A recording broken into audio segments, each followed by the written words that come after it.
En quelques mois, le Burkina Faso a déplacé le front sans tirer une balle. Alors que la violence armée persiste, une autre bataille s'est ouverte dans les universités, là où l'ordre quotidien devient une réponse à la fragmentation sociale. Pourquoi cette expérience vise-t-elle l'avenir des étudiants? Et que dit-elle du pari d'Ibrahim Traoré sur la survie civique du pays? Un choix inconfortable aux conséquences durables. Pour comprendre ce qui se joue, il faut d'abord poser la promesse et les enjeux. On observe ce que produit une formation civique structurée quand l'insécurité, la désinformation et la pression sociale convergent sur la jeunesse universitaire. Le bénéfice central est clair, une stabilité civique accrue et un esprit critique mieux protégé. Mais les risques existent aussi, souvent mal formulés à l'extérieur. C'est où s'arrête l'éducation, où commence la contrainte, et qui trace la ligne en période de crise. Ce qui compte ici, ce sont les mécanismes, pas les slogans. Elle observe des routines, des règles communes et des responsabilités partagées, puis relie ces éléments à des effets mesurables sur le comportement collectif. Le pari implicite consiste à prévenir la vulnérabilité avant qu'elle ne se transforme en chaos visible. Ce cadre n'ignore ni la liberté académique ni la pluralité d'opinion. Il les replace dans une séquence où l'ordre précède la contestation informée. Ce choix engage l'État, les familles et les étudiants eux-mêmes. S'il réussit, il redéfinit le rôle de l'université en temps de fragilité. S'il échoue, le coût politique et social serait élevé. Alors la question décisive demeure. Qu'est-ce qui protège mieux une société sous pression, l'indifférence ou la discipline partagée? La rupture n'est pas pédagogique, elle est stratégique. Plus qu'un simple ajustement académique, le cadre disciplinaire imposé aux étudiants marque un déplacement du centre de gravité de la sécurité nationale. Là où l'on attendait des réponses armées, le Burkina Faso agit en amont sur les comportements, les routines et la cohésion sociale. Cette approche intervient après des années d'instabilité régionale dans un Sahel où la jeunesse est devenue un terrain de compétition entre récits, influence et frustration. Le contexte explique ce choix. Les groupes terroristes ciblent activement les jeunes, non par la force brute, mais par la manipulation, ils montrent les promesses illusoires et l'exploitation du sentiment d'abandon. En parallèle, la pression économique, le chômage et l'exposition constante aux réseaux sociaux créent un environnement propice à la radicalisation douce. Dans ce cadre, l'absence de structure devient un facteur de risque plus élevé que la contrainte temporaire. L'université, traditionnellement perçue comme un espace neutre, n'échappe plus à cette réalité. Produire des diplômés sans ancrage civique, ni sens des conséquences collectives, revient à laisser un vide. Ce vide est rapidement rempli par des récits simplificateurs et polarisants. La discipline introduite ne vise donc pas la soumission, mais la réduction de cette zone grise où l'indifférence se transforme en vulnérabilité. C'est ici que la vision d'Ibrahim Traoré s'inscrit avec cohérence. Pour lui, l'éducation n'est pas séparée de la survie nationale. Elle en est un pilier discret. En plaçant les étudiants dans un environnement structuré, sans armes ni endoctrinement, l'État cherche à reconstruire des réflexes de responsabilité avant que la crise ne les impose brutalement. La révélation centrale est là. La prévention sociale peut précéder la confrontation sécuritaire et parfois l'éviter. Sur le terrain, l'expérience se lie d'abord à hauteur d'étudiants. Le personnage conducteur n'est pas un héros isolé, mais un groupe soumis aux mêmes règles, aux mêmes horaires, aux mêmes exigences. Chaque matin commence par l'alignement, la ponctualité, la répétition de gestes simples. Rien d'extraordinaire et pourtant un changement net apparaît. Le temps cesse d'être négociable, la règle devient prévisible, le collectif reprend forme. On peut le voir à travers un premier exemple simple. Un étudiant habitué à des rythmes éclatés découvre la contrainte du calendrier commun. Les retards ont des conséquences non spectaculaires mais immédiates. En quelques semaines, l'anticipation remplace l'improvisation et la pression individuelle diminue parce que le cadre est stable. L'apprentissage ne passe pas par des discours mais par des routines observables. Un second exemple éclaire un autre aspect. Des étudiants issus de milieux sociaux et régionaux différents partagent les mêmes tâches et les mêmes limites. Les différences perdent de leur centralité quand personne n'échappe à la règle. Les tensions ne disparaissent pas, mais elles sont canalisées par des mécanismes simples de responsabilité partagée. La coopération devient une nécessité pratique, pas une valeur abstraite.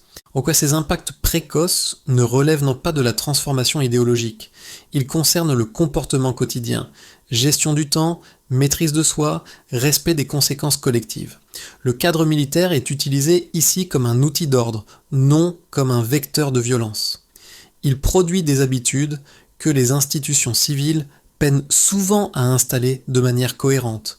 L'enjeu apparaît clairement à ce stade. Former des citoyens capables de fonctionner sous pression réduit l'espace de la manipulation et de l'escalade émotionnelle. Sans structure, la liberté se fragmente et devient vulnérable. Tout commence non par une annonce spectaculaire, mais par une décision administrative appliquée de manière uniforme. Les étudiants sont intégrés temporairement dans un environnement structuré, avec des règles claires, un emploi du temps strict et des responsabilités partagées. Dès les premiers jours, le changement est perceptible. Les routines remplacent l'improvisation et l'espace universitaire cesse d'être un lieu détaché des tensions nationales. Ce premier mouvement vise à combler un vide, celui laissé par des années où l'éducation et la réalité sécuritaire évoluaient en parallèle sans se rencontrer. Le moment charnière arrive lorsque cette organisation révèle ses effets sociaux. L'absence d'entraînement aux armes et de discours politiques devient centrale dans le débat. Contrairement aux accusations extérieures, les étudiants ne sont ni préparés au combat, ni orientés idéologiquement. Ils apprennent à respecter des horaires, à accepter des règles communes et à comprendre que leurs actions ont un impact direct sur le collectif. Et ce déplacement du regard, de la force vers le comportement, modifie la nature même de la controverse. La question n'est plus celle de la militarisation, mais celle de la prévention. À ce stade, le choix politique prend une dimension plus large. Dans un contexte où les groupes armés exploitent les frustrations sociales et les récits de victimisation, réduire l'indiscipline devient une mesure défensive indirecte. L'indifférence, autrefois tolérée, est désormais perçue comme un risque. L'université, loin d'être sanctuarisée, est reconnue comme un espace stratégique où se forment les réflexes civiques. La discipline n'est pas présentée comme une punition, mais comme une barrière contre la manipulation émotionnelle et la radicalisation progressive.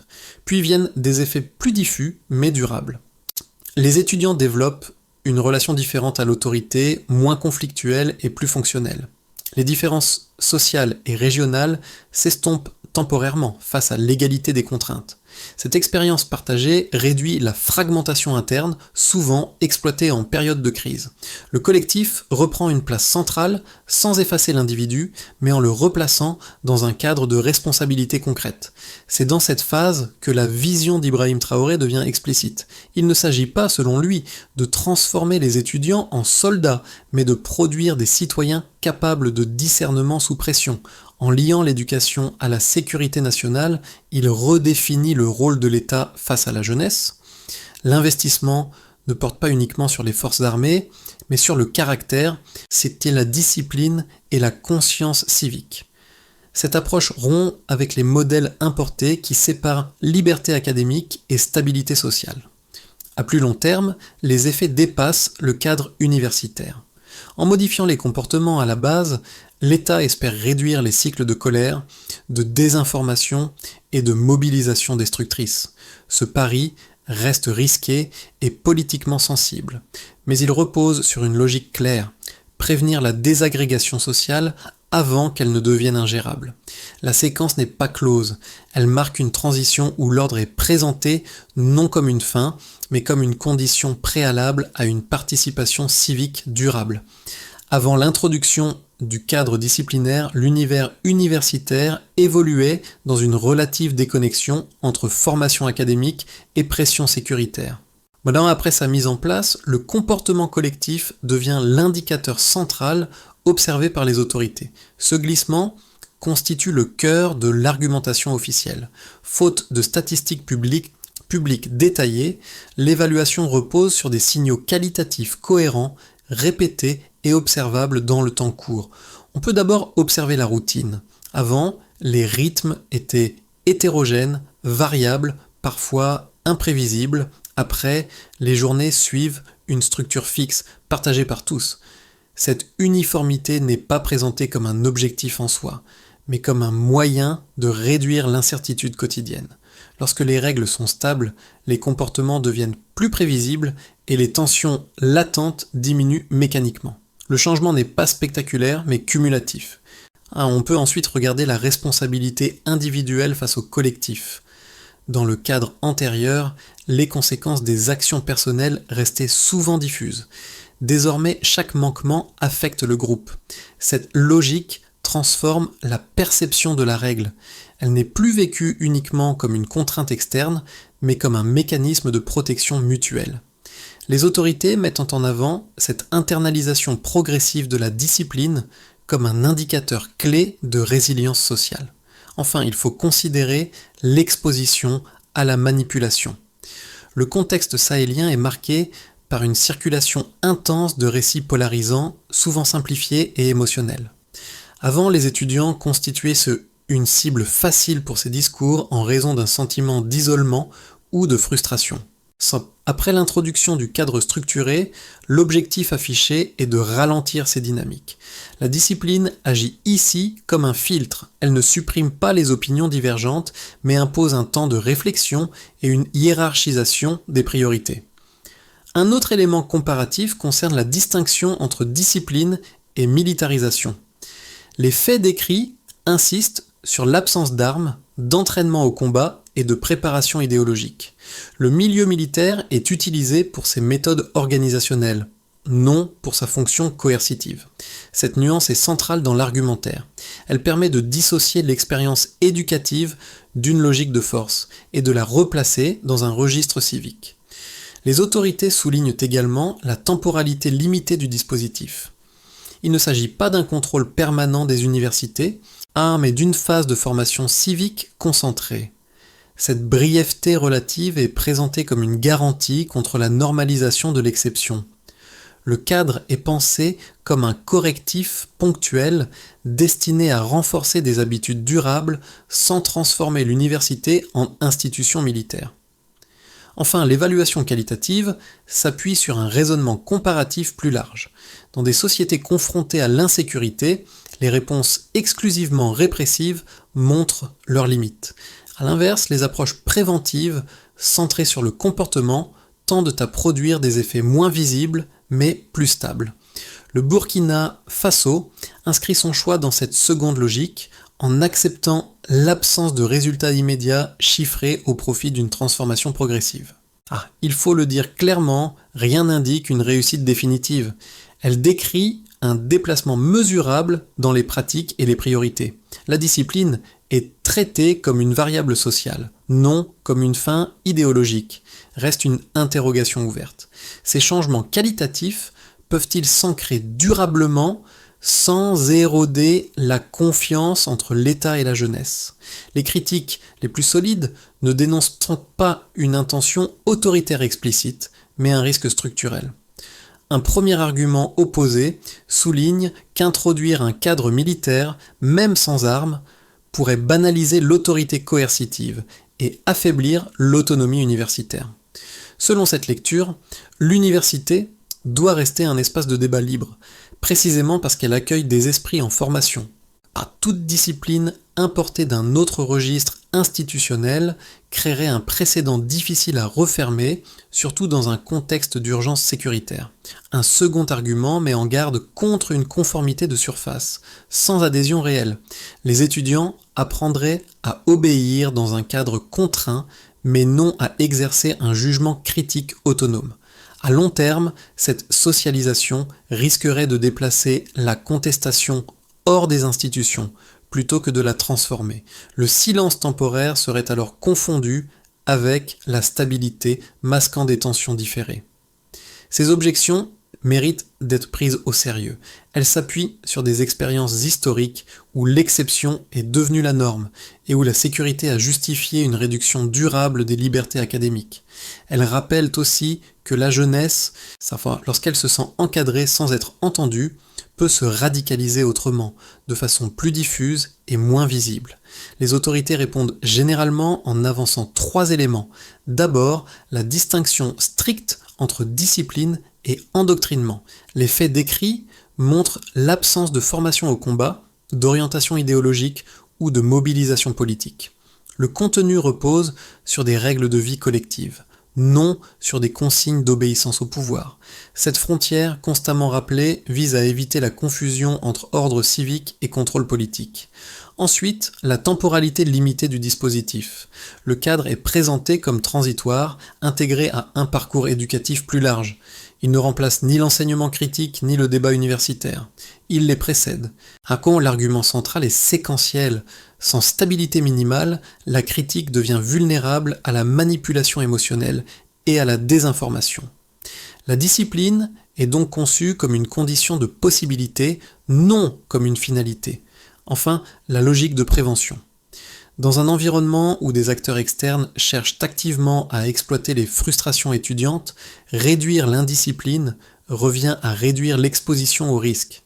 Ibrahim Traoré défend cette approche comme un choix pragmatique, non doctrinal. Pour lui, ignorer ce facteur comportemental reviendrait à laisser intact un point d'entrée majeur de la déstabilisation. Le débat reste ouvert et aucune réponse n'est définitive. Mais l'opposition entre liberté et discipline apparaît moins binaire qu'il n'y paraît. La question décisive devient alors: comment garantir que la discipline protège l'esprit critique, au lieu de le remplacer? Et c'est là que le cœur du dispositif se déplace. La discipline change la cible. Le déplacement central apparaît ici. L'enjeu n'est plus de contrôler l'expression, mais de réduire la captation émotionnelle. En replaçant les étudiants dans un cadre prévisible, l'État cherche à modifier le point d'impact des récits polarisants.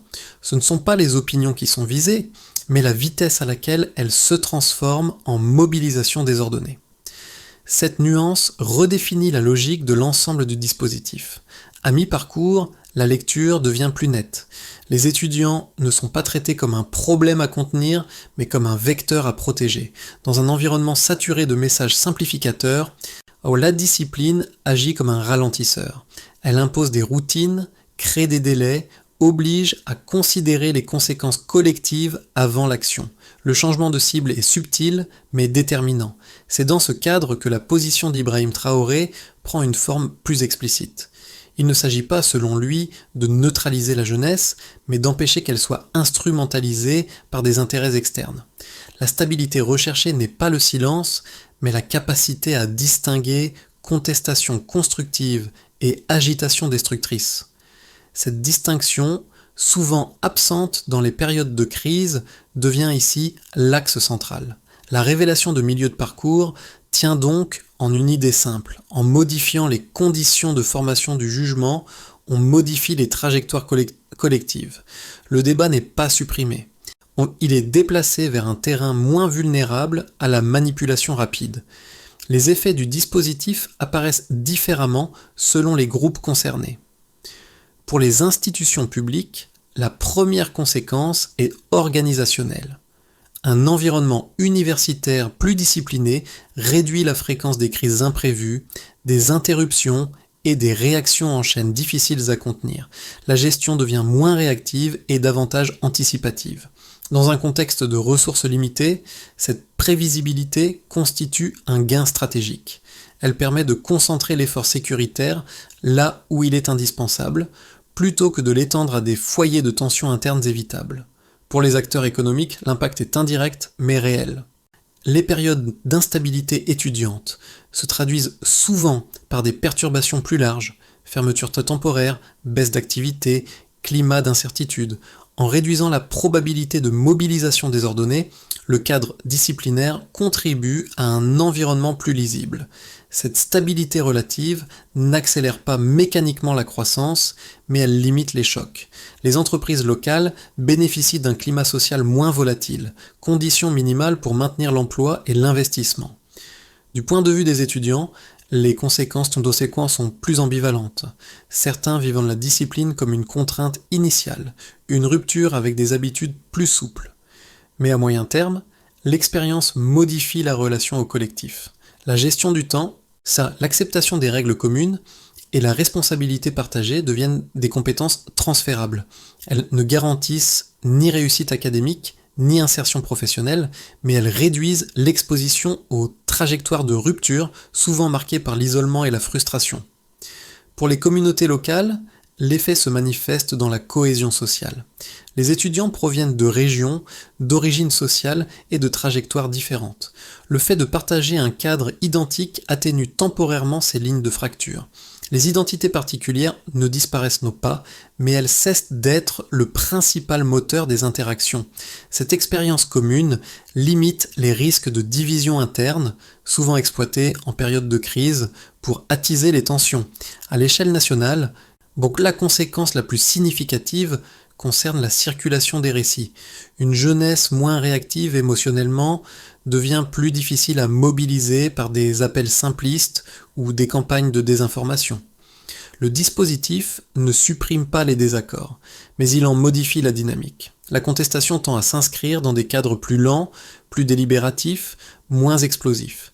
Cette transformation est discrète, mais elle touche au cœur des stratégies de déstabilisation contemporaine. C'est dans cette lecture globale que l'approche d'Ibrahim Traoré s'inscrit.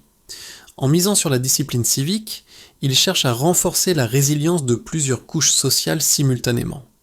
L'objectif n'est pas l'uniformité des opinions, mais la réduction des effets de contagion du chaos.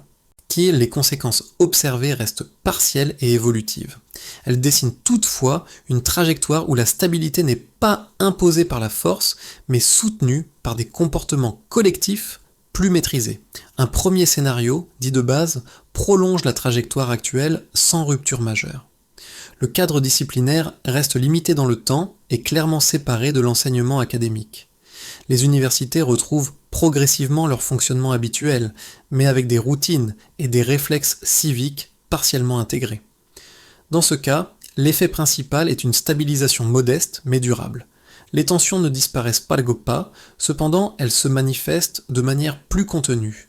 Le débat étudiant subsiste, mais il s'inscrit davantage dans des formes institutionnelles que dans des mobilisations imprévisibles.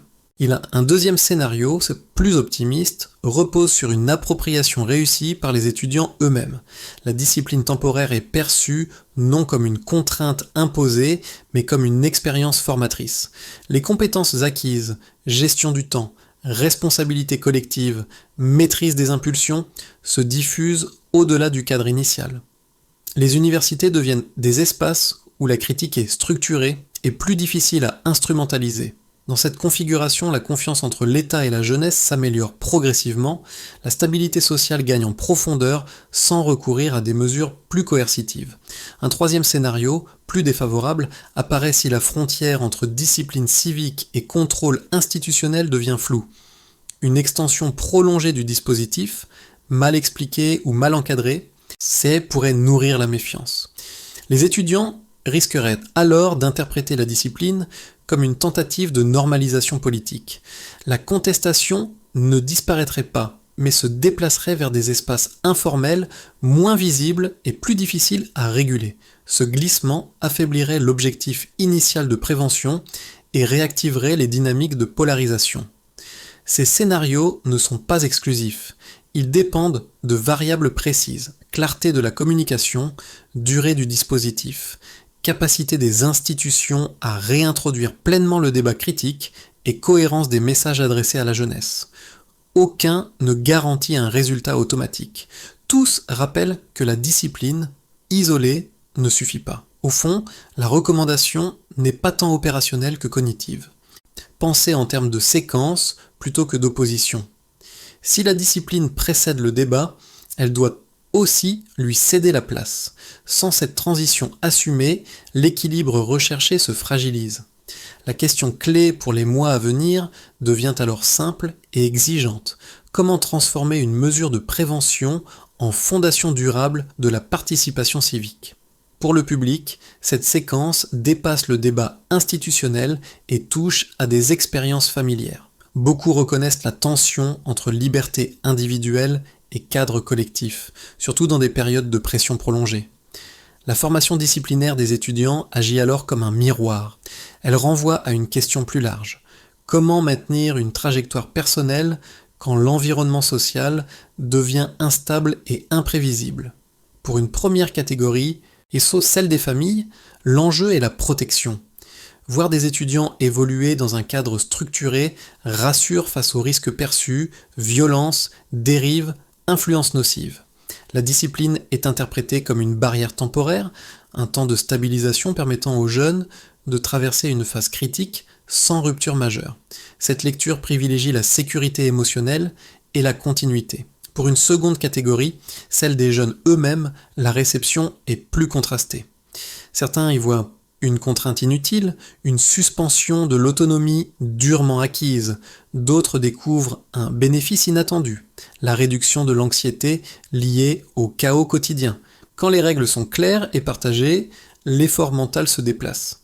L'énergie n'est plus absorbée par l'improvisation constante, mais réinvestie dans l'apprentissage et la projection à moyen terme. Pour une troisième catégorie, les citoyens engagés, enseignants, acteurs associatifs, la question devient pédagogique. Le dispositif invite à repenser la formation civique, souvent reléguée au second plan. Il rappelle que la participation démocratique suppose des compétences rarement enseignées explicitement. Écouter, attendre, coopérer, accepter la limite. Sans ces bases, la parole publique se fragmente et perd de sa portée. Deux pistes émergent de cette résonance. La première consiste à accompagner la discipline par des espaces de parole clairement identifiés afin d'éviter l'accumulation silencieuse des frustrations. La seconde vise à relier explicitement cette expérience à des compétences transférables, utiles bien au-delà du cadre universitaire. Ainsi, l'impact humain ne se mesure pas seulement en termes d'ordre ou de stabilité. Il se joue dans la manière dont chacun réinterprète sa place dans le collectif. La question reste ouverte. Cette expérience sera-t-elle perçue comme une parenthèse contrainte ou comme un apprentissage fondateur ? À ce stade, la question n'est plus celle de l'intention, mais de l'exécution. La trajectoire proposée repose sur une série d'étapes coordonnées, chacune répondant à un objectif précis. D'abord, il faut clarifier le périmètre. Le cadre disciplinaire doit être explicitement défini comme temporaire, distinct de l'enseignement académique et limité à la formation civique. Cette délimitation réduit les ambiguïtés et prévient l'installation d'une logique d'exception durable. Ensuite, il faut organiser la transition. Et la sortie du dispositif est aussi importante que son entrée. Elle suppose un retour progressif vers des espaces universitaires pleinement autonomes, accompagnés de mécanismes de dialogue. Sans cette phase, la discipline risque d'être perçue comme une fin en soi. Avec elle, elle devient un socle sur lequel le débat critique peut se reconstruire dans un environnement plus stable. Puis, il convient de répartir les responsabilités. L'État fixe le cadre, mais les universités, les enseignants et les représentants étudiants participent à son adaptation concrète. Cette coproduction limite la perception d'une imposition verticale et renforce l'appropriation collective. La discipline n'est alors plus seulement subie, elle est comprise et contextualisée, il faut aussi mesurer autrement. En l'absence d'indicateurs chiffrés immédiats, l'évaluation repose sur des critères qualitatifs, continuité des parcours, réduction des ruptures, qualité du dialogue civique. Ces signaux faibles demandent du temps, mais ils sont cohérents avec l'objectif de prévention à long terme. Enfin, la démarche doit s'inscrire dans un récit cohérent. Ibrahim Traoré insiste sur ce point. Pour lui, la discipline civique n'est pas une réponse ponctuelle à la crise, mais un investissement stratégique dans la souveraineté sociale. Ce récit, s'il est constant et transparent, conditionne l'adhésion. La réussite dépend donc moins de la fermeté que de la cohérence. Si chaque étape est lisible, articulée et réversible, la discipline protège sans étouffer. Sinon, elle risque de produire l'effet inverse. La ligne est étroite, mais elle existe. Le récit revient là où il a commencé. dans les gestes ordinaires plutôt que dans les discours. Les files du matin, les horaires respectés, les règles communes, ces images, banales en apparence, deviennent le symbole d'un choix collectif plus large. Elles rappellent que, dans les périodes de fragilité, ce sont souvent les habitudes invisibles qui soutiennent l'édifice social. Le fil conducteur n'est pas la contrainte, mais la responsabilité. Tout au long de cette trajectoire, la discipline apparaît comme un langage partagé, compréhensible par tous, quelles que soient les origines ou les trajectoires. Elle ne promet pas l'unité parfaite. Elle offre un terrain commun minimal où le désaccord peut exister sans basculer dans la rupture. Ce rappel est central dans un contexte où la confusion interne a souvent précédé l'effondrement externe. La vision portée par Ibrahim Traoré s'inscrit dans cette logique de long terme. Elle ne cherche pas à accélérer l'histoire, mais à en ralentir les dérives. En liant éducation, civisme et stabilité, il propose une lecture où la souveraineté ne se défend pas uniquement par la force, mais par le caractère collectif. Ce pari n'est ni simple, ni consensuel. Il exige de la constance et une vigilance permanente sur les limites à ne pas franchir. Une idée s'impose alors, sans emphase. Une jeunesse structurée protège l'avenir commun. En guise de conclusion, il ne s'agit pas d'imposer une lecture unique, mais d'ouvrir un espace de réflexion partagée. Ce qui se joue au Burkina Faso dépasse un dispositif précis. Il s'agit d'un questionnement plus large sur la manière dont une société protège sa jeunesse sans l'enfermer, et sur la façon dont elle préserve le débat sans l'exposer à la désintégration. La discipline civique, telle qu'elle est décrite ici, n'est ni une recette universelle, ni une solution définitive. Elle constitue une tentative située, née d'un contexte de pression extrême. Pour les observateurs extérieurs, le réflexe est souvent de juger à partir de cadres familiers. Pourtant, les trajectoires nationales ne sont pas interchangeables. Comprendre ce choix suppose d'écouter ses justifications, ses limites et ses risques, sans réduire l'analyse à des catégories simplistes. La stabilité, dans certains contextes, devient une condition préalable à toute expression durable. Pour le public, la question demeure ouverte. Jusqu'où accepter un cadre commun pour protéger le collectif ? À quel moment la discipline cesse-t-elle d'être un outil et devient-elle un obstacle ? Ces interrogations n'appellent pas de réponse rapide, mais un échange attentif. Le débat reste vivant. Il mérite d'être poursuivi avec nuance, rigueur et responsabilité.